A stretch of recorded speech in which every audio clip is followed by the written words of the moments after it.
आता उपराजधानी नागपूरमधून अतिशय धक्कादायक बातमी आहे। तिचा पती देशासाठी लढतोय, भारतीय वायुदलात सेवा बजावतोय। दुसरीकडे एका जोडगोळीने तिला आपल्या जाळ्यात ओढून तिचं जबरदस्तीने धर्मांतर करण्याचा प्रयत्न केला। या संपूर्ण घटनेचा व्हिडिओ पाहून कोणालाही संताप अनावर होईल। पोलिसांनी 2 जणांना बेड्या ठोकल्या असल्या तरी जबरदस्तीने धर्मांतर करण्याची वृत्ती कशी बळावतीये, तिला आर्थिक खतपाणी कुणाकडून मिळते हे प्रश्न मात्र अजूनही अनुत्तरित आहेत। कुल आउज़ु बिरब्बिल खलक़ मिन शर्रि मा खलक़ व मिन शर्रि गासिकिन इज़ा वक़ब। एकीकडे हा कुराणच्या ओळी पुटपुटतो, तर दुसरीकडे ही महिला वेदनेनं विव्हळते।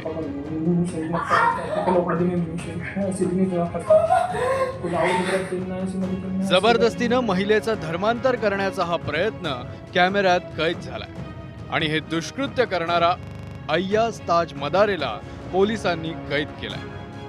घटना आहे नागपूरची।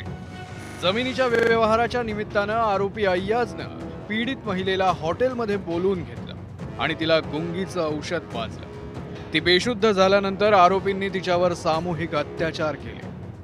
आरोपींनी महिलेवर अत्याचार करत त्याचं चित्रीकरण केलं। हा व्हिडिओ सोशल मीडियावर व्हायरल करण्याची धमकी देत महिलेवर वारंवार अत्याचार करत होते। इतकंच नाही तर महिलेकडनं 3,09,000 रुपयाची रक्कम देखील उकळली। मात्र आरोपी यावरच थांबले नाही, तर आरोपींनी महिलेवर धर्मांतर करण्याचा देखील प्रयत्न केला। आरोपींच्या तावडीतून सुटल्यानंतर पीडित महिलेनं पोलीस ठाणं गाठलं आणि झालेला प्रकार सांगितला।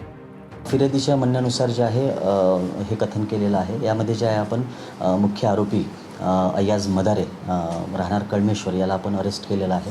त्याचबरोबर जे आहे त्याला सहकार्य करणारा त्याचा मित्र याला सुद्धा अमीन शेख नावाचा याला सुद्धा आपण या ठिकाणी जे आहे अरेस्ट केलेला आहे। आणि आपल्या याच्यामध्ये जे आहे जे फिर्यादीचं म्हणणं आहे, जे पीडितेचं म्हणणं आहे, त्या अनुषंगाने जे आहे आपण सखोल तपास जो आहे तो वरिष्ठांच्या मार्गदर्शनामध्ये सुरू आहे। पोलिसांनी मुख्य आरोपी अय्याज मदारे आणि त्याचा साथीदार आमीन शेखला अटक केली आहे। या प्रकरणातील तिसरा आरोपी एक मौलवी असून तो मध्य प्रदेशात फरार झाल्याचं कळत आहे। इस तरह से हमारी भारतीय सेना में तैनात एक सैनिक उसकी पत्नी को लव जिहाद के झांसे में फंसाकर उसका धर्म परिवर्तन करके निकाह करना, ब्लैकमेलिंग करना, जानकारी हमने पुलिस को दी तो उन्होंने कार्रवाई की। पर हमारी राज्य सरकार से एक मांग है कि तुरंत इसके बारे में लव जिहाद के ऊपर एक कानून लेकर आए और राष्ट्रीय सुरक्षा के साथ जो खिलवाड़ करने वाले लोग हैं इनके ऊपर रासुका लगाई जाए। नाशिकमधील कॉर्पोरेट जिहादचं प्रकरण देशभरात गाजतंय। त्यानंतर मुंबईत देखील कामाच्या ठिकाणी धर्मांतराचा प्रयत्न झाल्याचं प्रकरण समोर आलं होतं आणि त्यानंतर आता नागपुरातला हा व्हिडिओ समोर आलाय। धर्मांतरासाठी महिलेवर अत्याचार करणाऱ्यांना कठोरातली कठोर शिक्षा दिली पाहिजे यावर कुणाचंच दुमत नसेल। तुषार कोहळे, ABP माझा, नागपूर।